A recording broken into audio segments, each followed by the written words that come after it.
Most people completely misunderstand what it actually takes to register a company in Suriname, and because of that misunderstanding, they either assume it is an outdated bureaucratic process with endless paperwork and unclear rules, or they assume it is a quick offshore shortcut that can be completed in a few clicks without any structure at all, only to discover that the reality is far more organized, legally defined, and surprisingly accessible once you understand how the system actually works. And here's the surprising truth.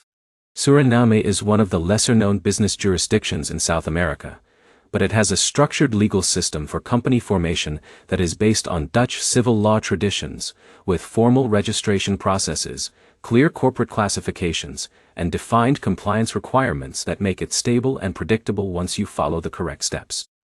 Now, imagine this.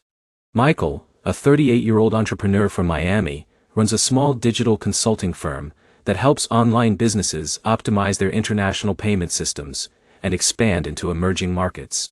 His company is doing well in North America and parts of Europe, but he starts noticing something interesting.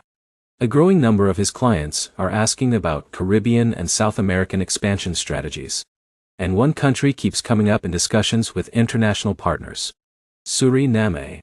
At first, Michael barely knows anything about it.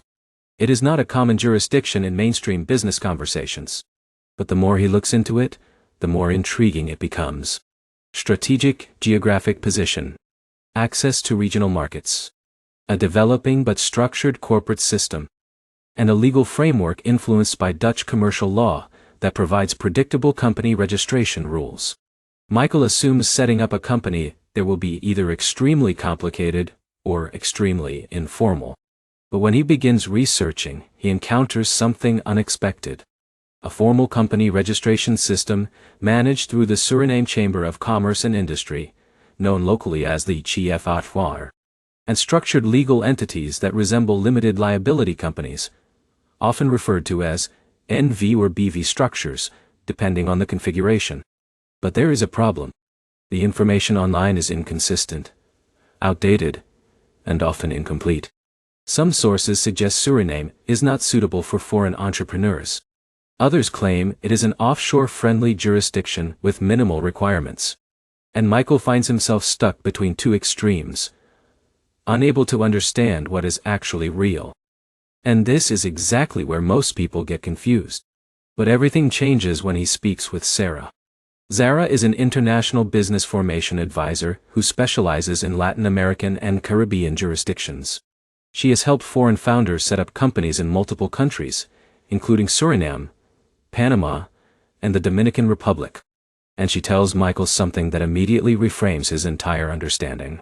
You are not dealing with an unclear system, you are dealing with an underdocumented system.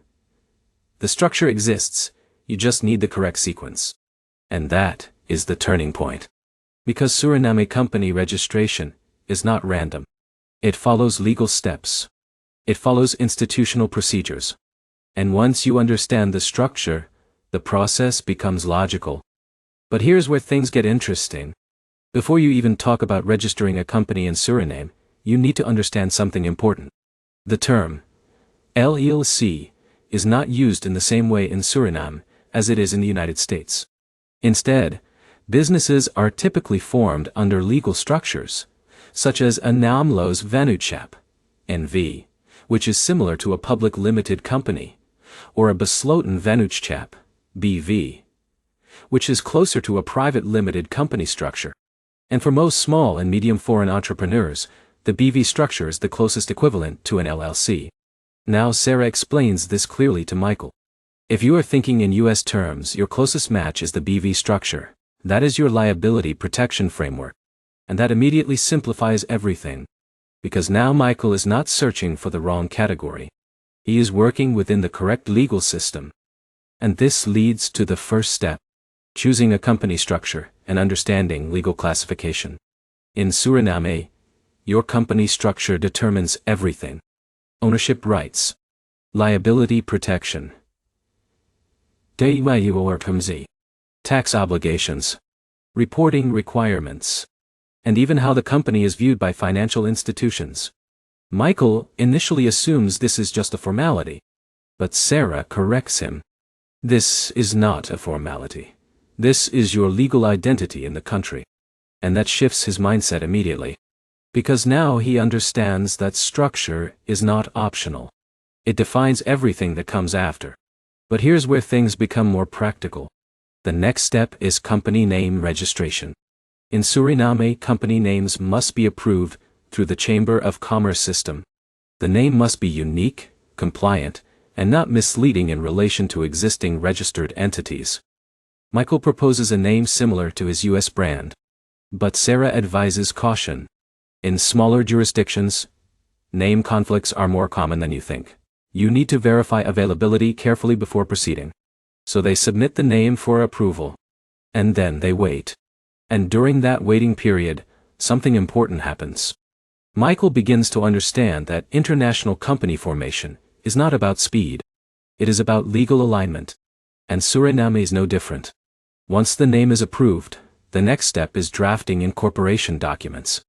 This includes defining shareholders, appointing directors, specifying business activities, and preparing foundational legal statutes. At first, Michael assumes this is simple paperwork. But Sarah stops him again. These documents define your governance structure. They are legally binding from day one. And that is where things become serious. Because now every decision has long-term consequences. Ownership percentages matter. Control rights matter. Business scope matters. And this is where Suriname's legal system shows its Dutch influence. It is structured, formal, and detail-oriented. But once properly completed, it creates strong legal protection for business owners. And here's where most people misunderstand the process. They assume incorporation is the final step. But, in reality, it is only the beginning. Because after registration, businesses must be officially recorded with the Chamber of Commerce. And depending on activity, tax registration with Suriname's tax authorities is also required. And this is where David enters the story. David is another entrepreneur who successfully registered a BV company in Suriname, but assumed he could immediately operate internationally without additional compliance steps. But he quickly ran into issues. Banking requirements were stricter than expected. Tax registration was necessary before full operation.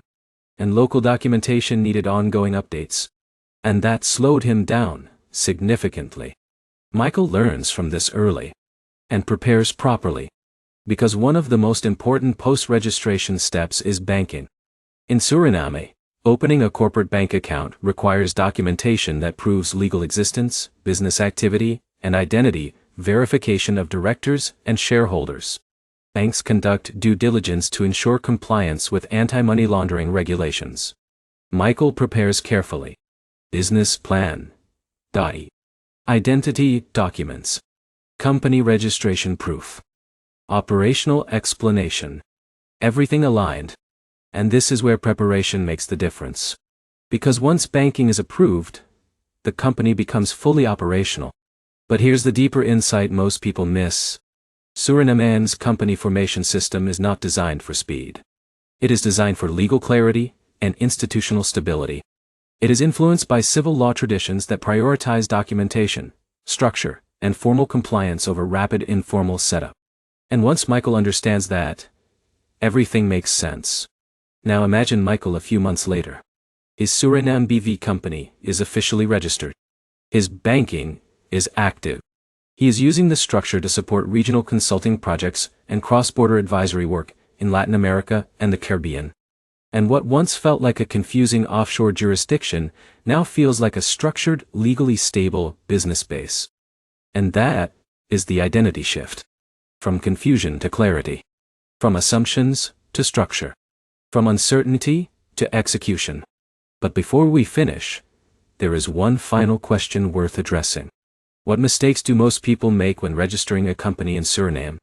And the answer is consistent. They misunderstand legal structures. They assume LLC terminology applies directly. They underestimate documentation requirements. And they assume incorporation is the final step instead of the beginning of compliance. But now you understand something most beginners do not. Suriname company formation is not informal. It is structured, legally grounded, and system-based.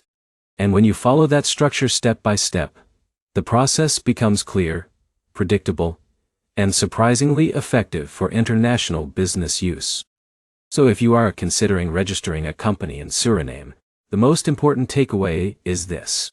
Understand the legal structure. Follow the institutional process. Prepare for compliance beyond incorporation.